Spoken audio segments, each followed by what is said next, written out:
All right, welcome back, Raider Nation. It's Raider Sparks. Thanks for joining the Raider roster report today. Coming at you here the second day of the tampering period for free agency, and of course our Raider fans. It really wasn't the day we were looking for yesterday. We signed nobody, so hopefully today is our big day, and let's see what comes out. I just wanted to bring to you some targets that I think the Raiders should be focused on and looking at to help improve this roster. And again, please like, subscribe, share the video. Definitely comment. Want to hear what your guys' thoughts are, what's happening around the Raiders, that type of thing. Who you're excited about us possibly signing, and then any news you might have. Share it.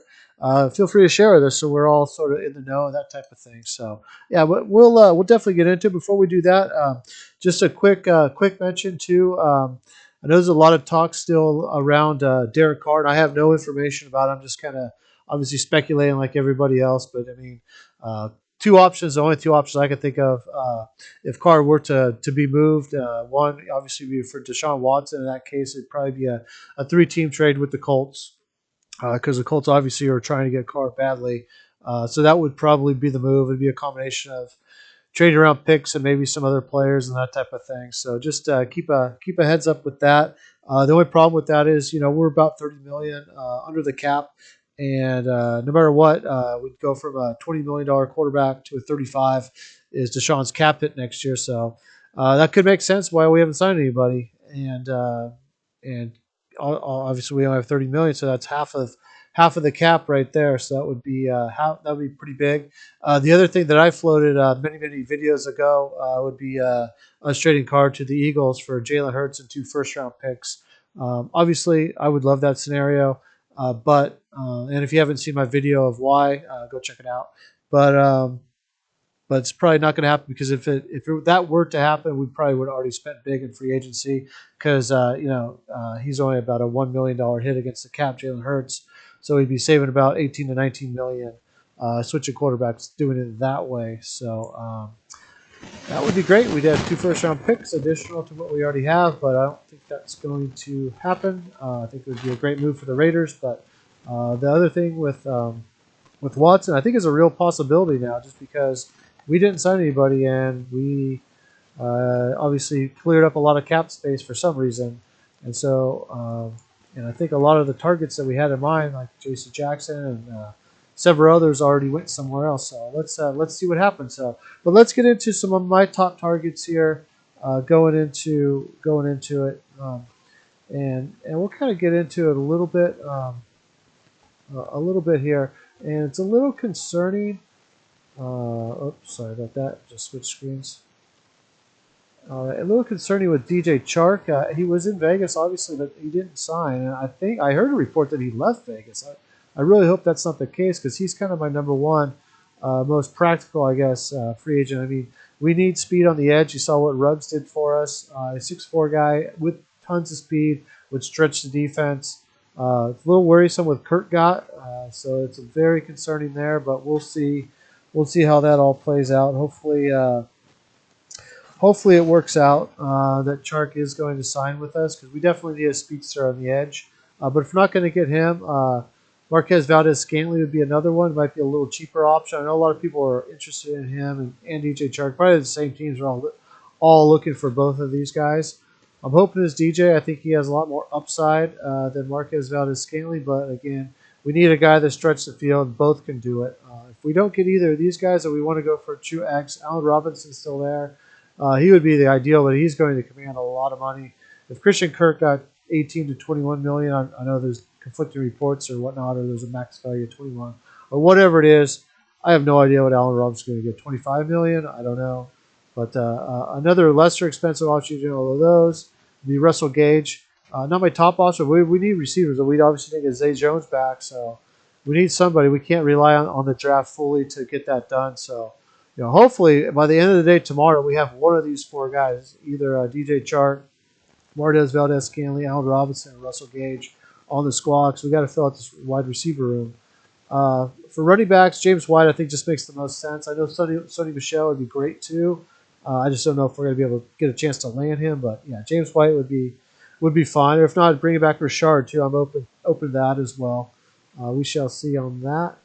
Morgan Moses, if the team truly doesn't think that Leatherwood is going to be a tackle, which I think they think he might be a tackle if that makes any sense. But if not, then Morgan Moses, because we're gonna have to sign him for like a 3-year deal.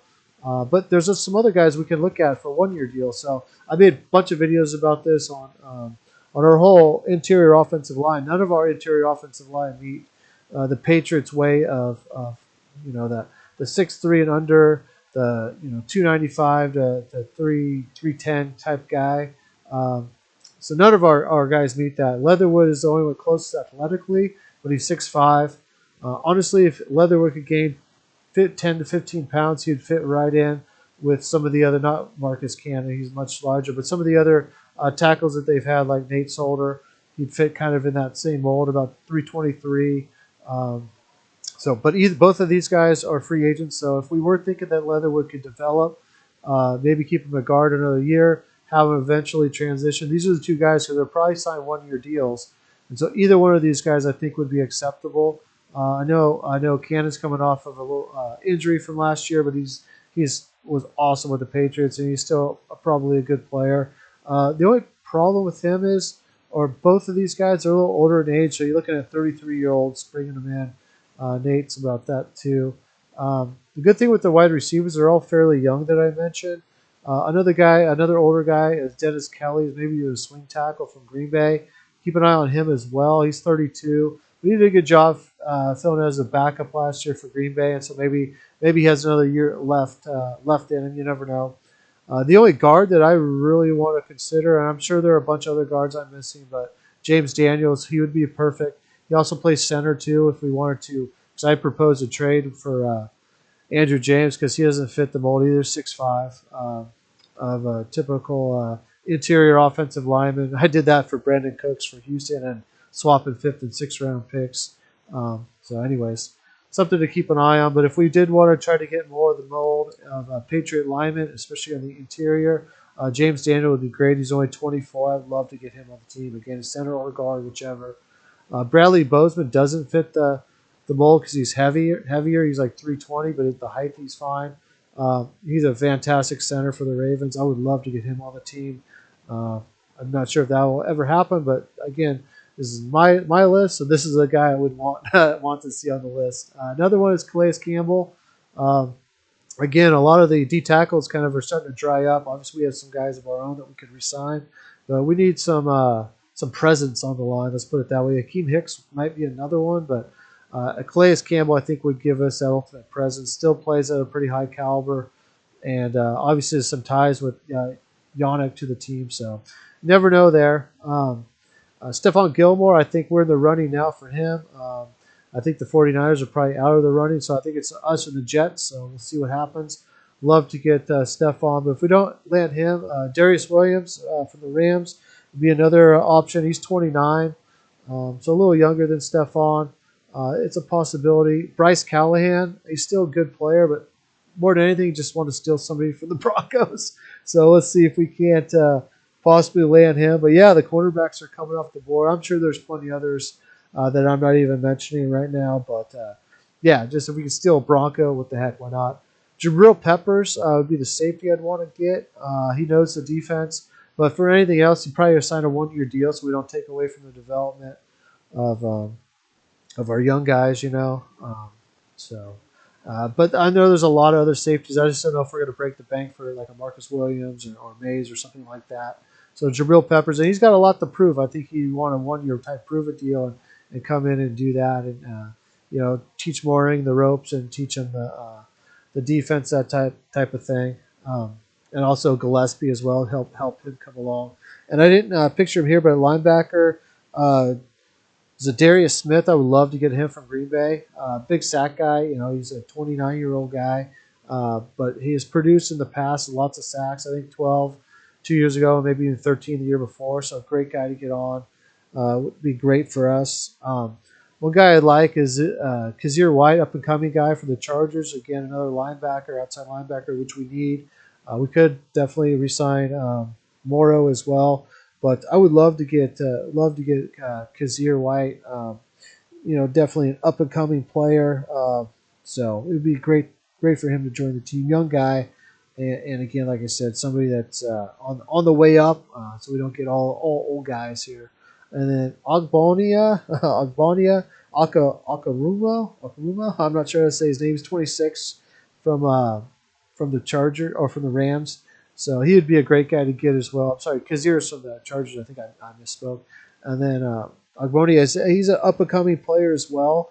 Outside linebacker, but really more of a sack guy too. So if we missed out on Zadarius, this would be a guy that we could definitely target. So just want to bring some targets out there that I think would be great for the Raiders. Obviously, we have some players that we're going to want to re-sign, but I still think the Carr thing is there's still a hold up there. The extension's not done. So they're either trying to get the extension done before they figure out who they can bring in, or they're trying to shop them and either bring him somewhere, and most likely probably for Watson. And so they obviously have to watch their dollars if they do that with Watson, or even if they resign him. They could do the whole move money to next year with the signing bonus and all that. You save more money to sign people. But I think that's the holdup. So hopefully we get news in the morning what's happening with either Carr's contract or if we're going to move on from him. Obviously, with Watson would be fantastic. I mean, if we could pull that off. But yeah, definitely.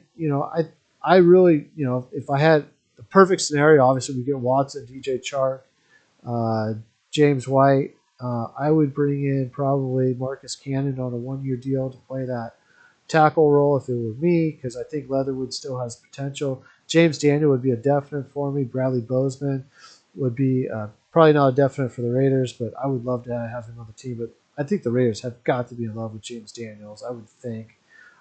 We need to fill the D tackle spot, so Calais Campbell to me is the clear-cut favorite, and Stephon Gilmore would be a guy bringing in at cornerback, Jabril Peppers, for the safety spot. And I would bring in both these guys, Kazir White and Ogbonia, if we couldn't get Desarius Smith, which I think it'll probably be a long shot to get him. But these two guys I think we definitely could get. I don't think it would break the bank either. Young guys up and coming to come in and fill out that linebacker spot and add some more pass rush as well. So that would be sort of my plan. I still would bring back Nicholas Morrow as well, or even Jalen Richard too, even Jefferson possibly. But other than that, that's kind of all I got tonight. Just wanted to come on and share my thoughts with free agency. I know as Raider fans we were bummed, but with yesterday, but today's a new day. We're going to go big today. I hope. I got a feeling so. So anyways, please like, share, subscribe to the channel. If you have comments, any other players you want to see added tomorrow or throughout free agency, let me know. Definitely want to check those guys out. And for now, that's all I got. This is Raider Sparks signing off of the Raider Russ Report.